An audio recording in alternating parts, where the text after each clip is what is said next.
Hello tout le monde, bienvenue dans notre cours de base et techniques de dessin. Ça fait déjà quelques séances que nous nous intéressons à l'affaire du lavis donc à l'encre.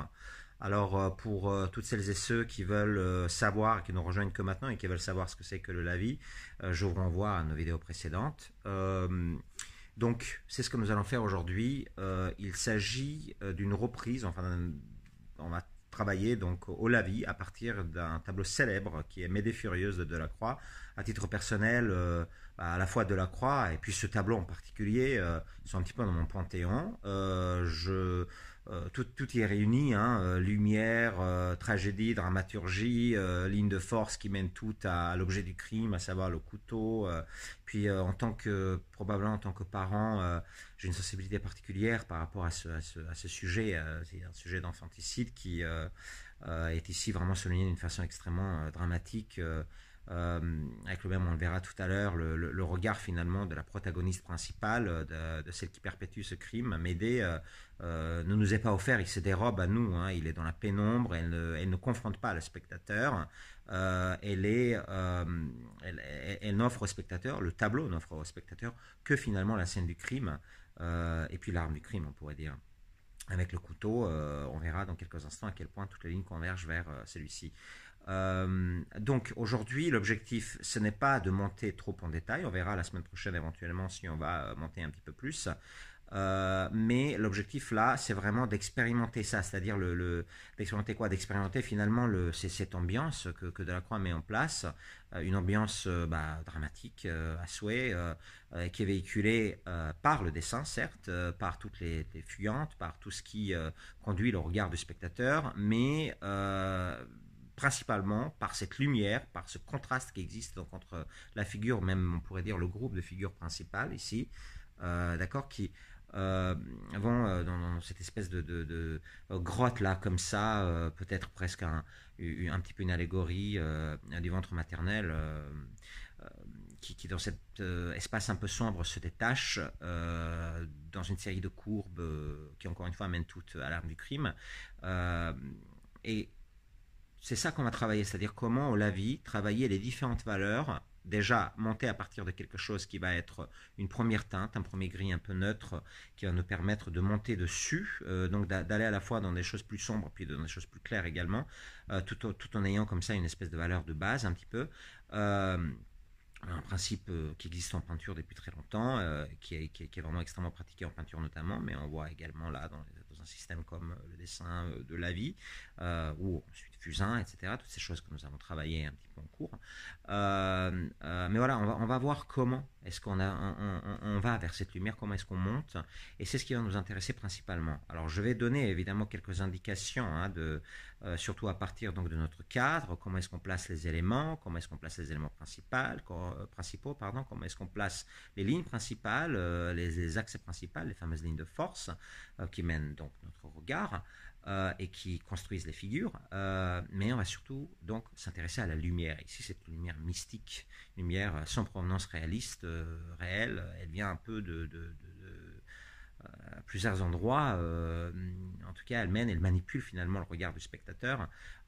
C'est une lumière divine, spirituelle, etc. Mais c'est surtout un choix de mise en scène du peintre pour guider notre regard dans la scène et pour nous obliger finalement à expérimenter quelque chose qui est de l'ordre de l'atmosphère, quelque chose qui est de l'ordre d'un sentiment, d'accord, quelque chose qui est d'un ordre plus ressenti, plus émotif. Voilà. Et pour ce faire, nous allons donc utiliser le matériel qui suit. Je vous montre tout de suite. Pour voir plus de précisions sur le lavis, je vous renvoie à nos vidéos précédentes. A tout de suite. Bye bye. Peint en 1838, Médée furieuse est un chef-d'œuvre, un autre, de Jean Delacroix, de grand format, 260 par 165 cm. Il raconte le mythe de Médée, une magicienne grecque qui, par amour de Jason, va tout sacrifier. Elle va trahir son père, sa patrie. Elle sacrifiera finalement sa propre position, sa propre situation pour suivre Jason, qui finira par la répudier, par l'abandonner.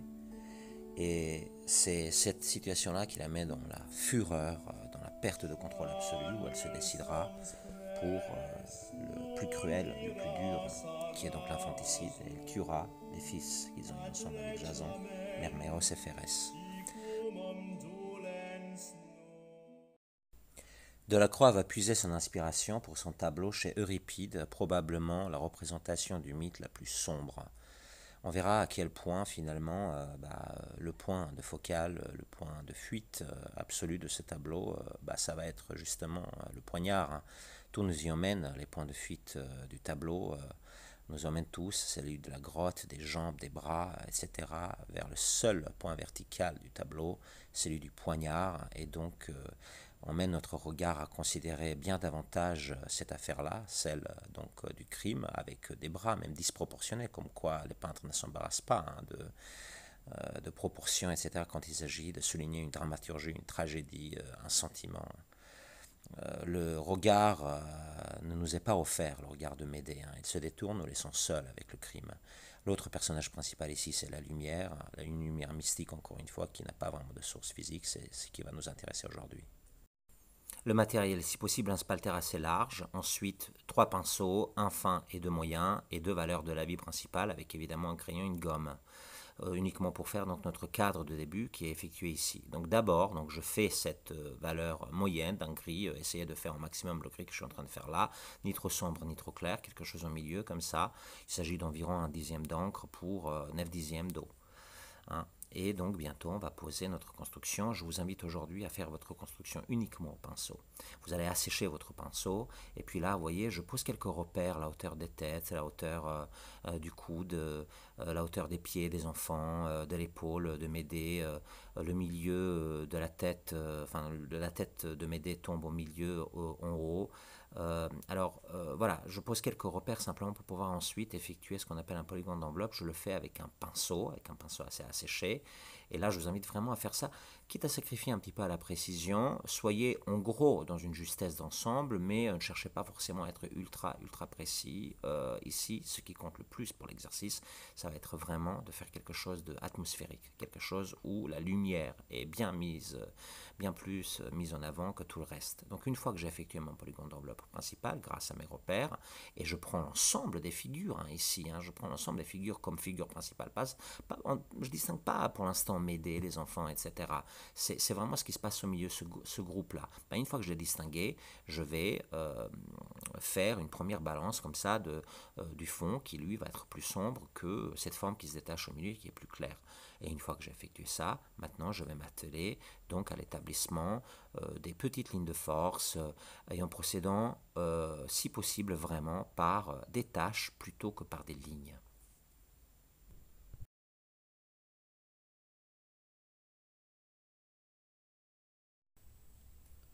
Donc nous allons dégager cette première balance lumineuse entre la figure du milieu, l'ensemble des figures du milieu et le fond.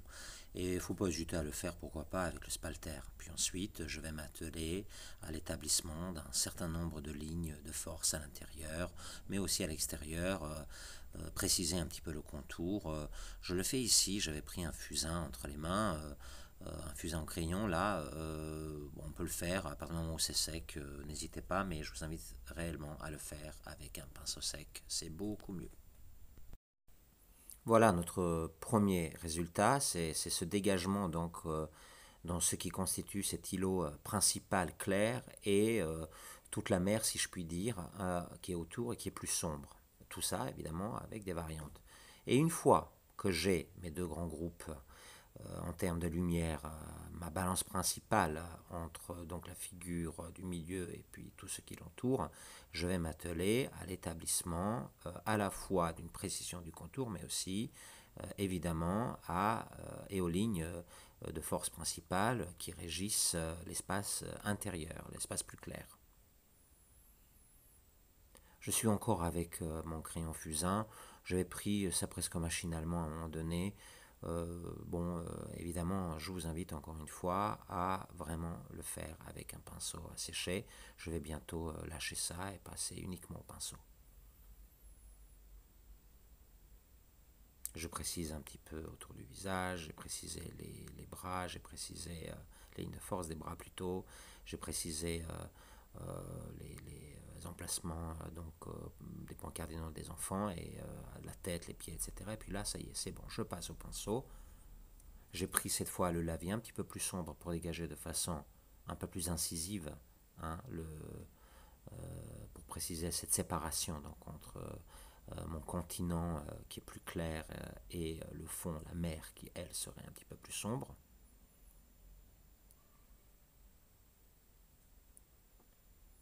J'ai un petit peu du mal à me placer parce que je suis là en live devant. L'encre, ça de plus grand format, là, c'est bien de le faire de façon verticale. Moi, de façon générale, j'aime bien faire ça verticalement, mais évidemment avec le souci de ne jamais être un petit peu dans le champ, ce qui parfois relève un petit peu de cirque. Hein. Je suis un petit peu comme un funambule, là. Bon, donc je précise toujours le contour. Le pinceau n'est pas encore extrêmement chargé.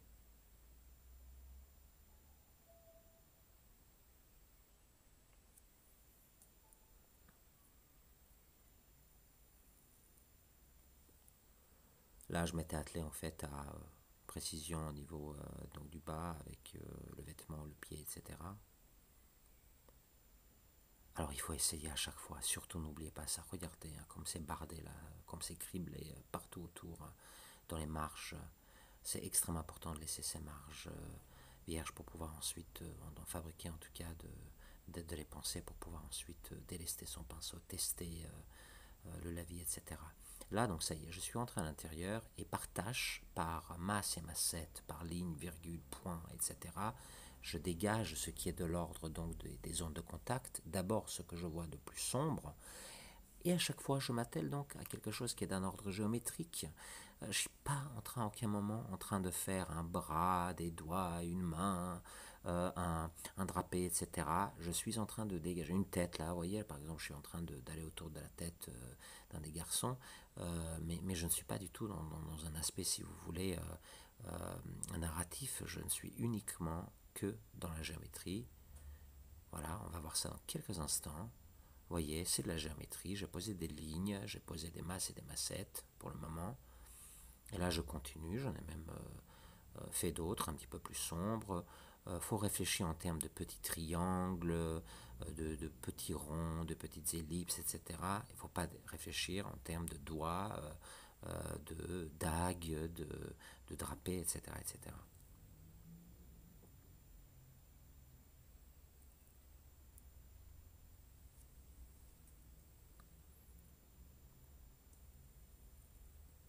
Je prends un pinceau plus large.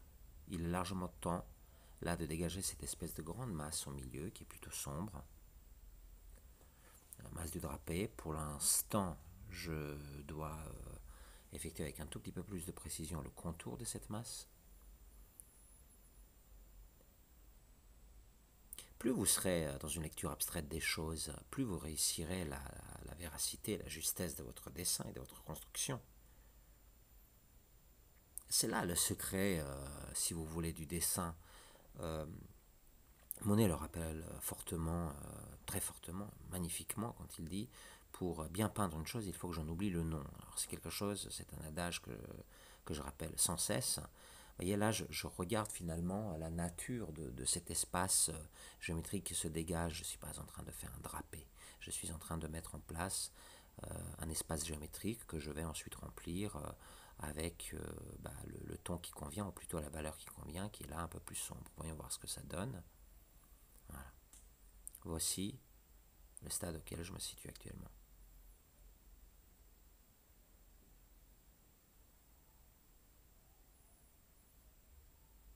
Alors, maintenant que j'ai posé cette espèce d'assombrissement comme ça au niveau du drapé, il convient vraiment de arriver maintenant à monter aussi le reste, toujours par cet aspect de balance. Il ne faut pas que votre dessin hurle à aucun moment, il ne faut pas que tout d'un coup on ait quelque chose d'extrêmement dense, sombre, etc. Et puis ensuite on s'attelle à des détails de moindre importance. Il faut à chaque fois, si vous voulez, agir comme ça par vase communicant, c'est-à-dire si je pose quelque chose de sombre à un endroit, il faut bien que je contrebalance par d'autres valeurs sombres. Quand j'ai du sombre sous la main, j'essaye de m'occuper du sombre finalement partout où j'en ai. Donc là, je vais revenir un petit peu dans le fond.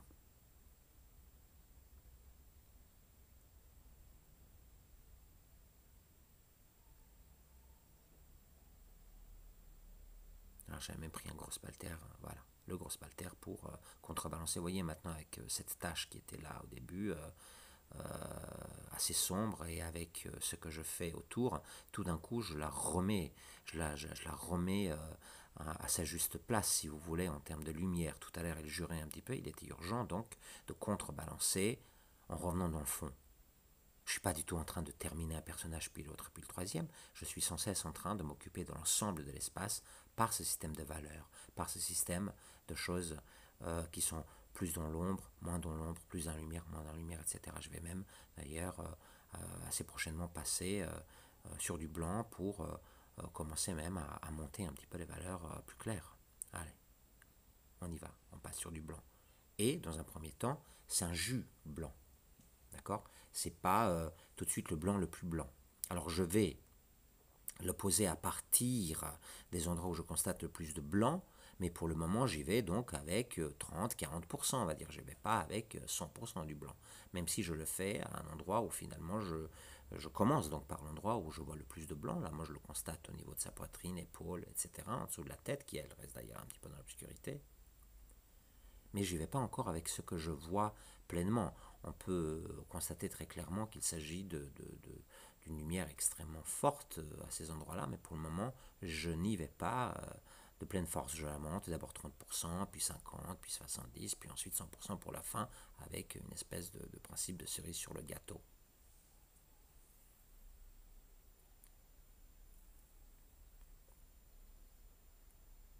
On peut dire que je peins là, avec le pinceau, je suis... quelle est la limite entre la peinture et le dessin? Tiens, c'est assez intéressant pour en parler, un de ces quatre. Qu'est-ce qu'on a fait? On a fait ça pour le moment. Vous voyez mes blancs là, ils sont pas très intenses encore.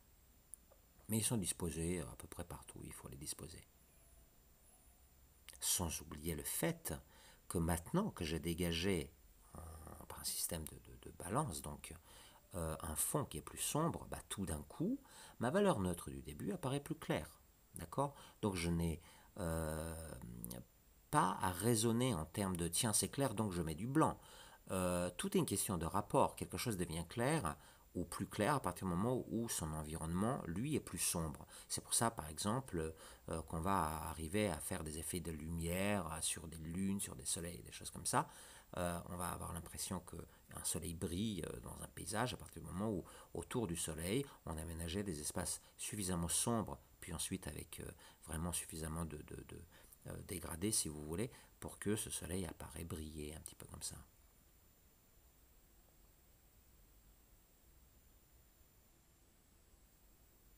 Je peux désormais monter un petit peu davantage dans quelque chose de plus clair. Et comme je monte dans quelque chose de plus clair, je vais également monter dans plus de précision. Vous voyez, c'est vraiment une logique extrêmement biologique, j'ai envie de dire. C'est une poussée, c'est une plante qui pousse. Un dessin, une peinture également, bien sûr. Alors, on en est où? Masse et massette, sombre, clair, plus clair, donne ça pour le moment.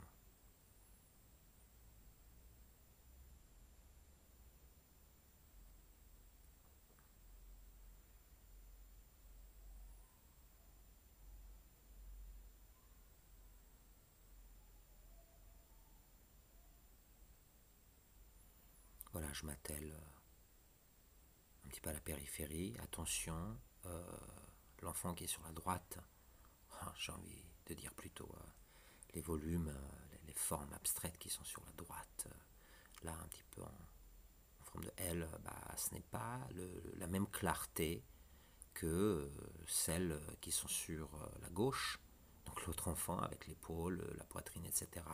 C'est un peu moins clair.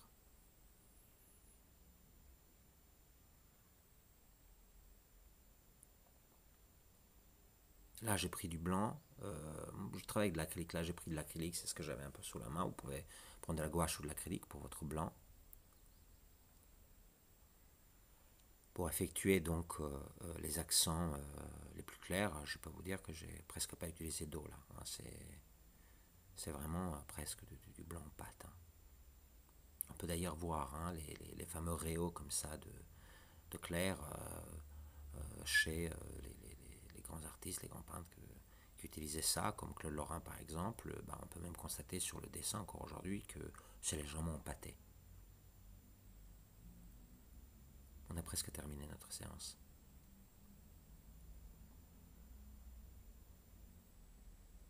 Vous voyez là, je réempâte, je remonte. Hein. Alors j'ai un petit peu étouffé quelque chose avec mon doigt, j'ai un tout petit peu travaillé au doigt pour obtenir quelque chose de un peu plus dégradé.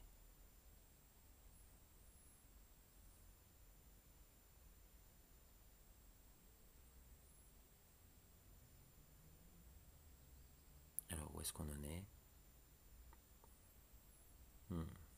D'accord. Il reste quelques précisions à apporter, mais ça y est, l'ensemble se tient. Une fois que tout ça, ça sera un petit peu reposé, on va pouvoir effectuer un travail de détail. Je remonte, regardez là. Ça y est, je reprends mon lavis un peu plus sombre. Et par un système donc de superposition, je vais monter encore un petit peu le fond, mais à chaque fois je laisse un petit peu cette mayonnaise monter. Hein. Ne jamais aller dans l'extrême d'une valeur que l'on constate, ni d'une couleur d'ailleurs, hein, puisqu'on parle de ça. La faire monter progressivement, la distribuer d'abord petit à petit, comme pour épicer un bon plat, on va pas, on va l'épicer progressivement le plat, hein. On va épicer et un tout petit peu, puis on va goûter, puis ensuite on va rajouter. Il s'agit de ne pas tout d'un coup trop salé, trop sucré. Voilà, notre séance va se terminer. La séance prochaine, on va prendre un petit moment pour préciser avant d'effectuer encore plus rapidement d'autres petits lavis, cette fois sur peut-être plusieurs œuvres. Voilà le résultat.